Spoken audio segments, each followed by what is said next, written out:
துஆ அது வணக்கத்தினுடைய சாறு. ஒரு மனிதனுடைய நிலைகளை செம்மையாக மாற்றி அமைக்கக்கூடிய அற்புதமான கருவி. அங்கீகரிக்கப்பட்ட துஆ இருக்கிறதே, அது மகத்தானது, பாக்கியமானது. ஒரு மனிதனுடைய துனியா ஆகிரத்து சிறப்பதற்குரிய இபாதத்தாக அது அமைகிறது. ஆனால் அந்த துஆ உளப்பூர்வமாக இருக்க வேண்டும் என்பதில் அல்லாஹ் ஆசை கொள்கிறான்.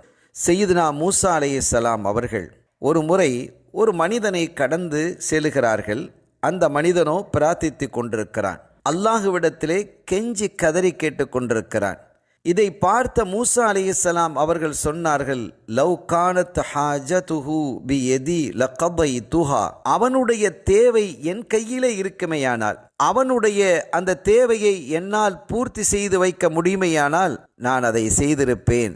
ஏனெனில் அப்படி ஒரு துஆவை இவன் கேட்டுக்கொண்டிருக்கிறான் என்று சொன்னபோது வல்ல அல்லாஹ் மூசா அலைஹிஸ்ஸலாம் அவர்களுக்கு வகை அறிவித்தான். மூசா அலைஹிஸ்ஸலாம் அவர்களே, அன அர்ஹமு பிஹி மின்க, நான் உங்களை விட அவனிடத்தில் கருணை உள்ளவனாகத்தான் இருக்கிறேன். ஆனால் ஒன்றை தெரிந்து கொள்ளுங்கள், யாருடைய கல்பு வேறொரு இடத்தில் இருக்க அவனுடைய நாவு என்னை நோக்கி பிரயாணிக்கிறதோ அவனுடைய துஆவை நான் கபூல் செய்ய மாட்டேன்.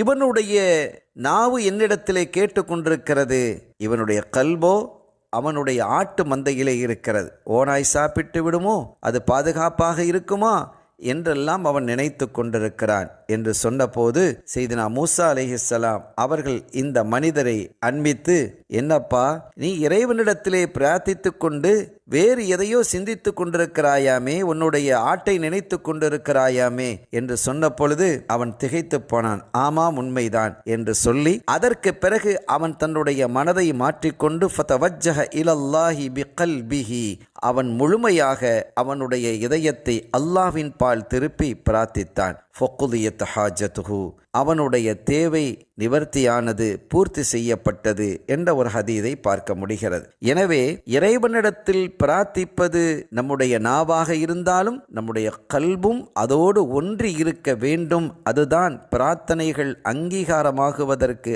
அடிப்படை காரணமாக அமையும். நம்முடைய சிந்தனை வேறு ஒரு பக்கம் இருக்க, நாவு பிரார்த்தித்து கொண்டிருந்தால் அந்த பிரார்த்தனையை வல்ல அல்லாஹ் கபூல் செய்ய மாட்டான் என்பதை இந்த செய்தியின் ஊடாக நாம் விளங்க முடிகிறது. எனவே நம்முடைய பிரார்த்தனைகள், நம்முடைய வணக்க வழிபாடுகள் அல்லாஹுவை நினைத்தே இருக்க வேண்டும். நம்முடைய எண்ணங்களை, நம்முடைய இதயங்களை அவன்பால் திருப்பி வணங்க வேண்டும், கேட்க வேண்டும் என்பதை இதன் மூலமாக புரிந்து கொள்கிறோம். அல்லாஹ் யாவருக்கும் தௌஃபீக் செய்வானாக.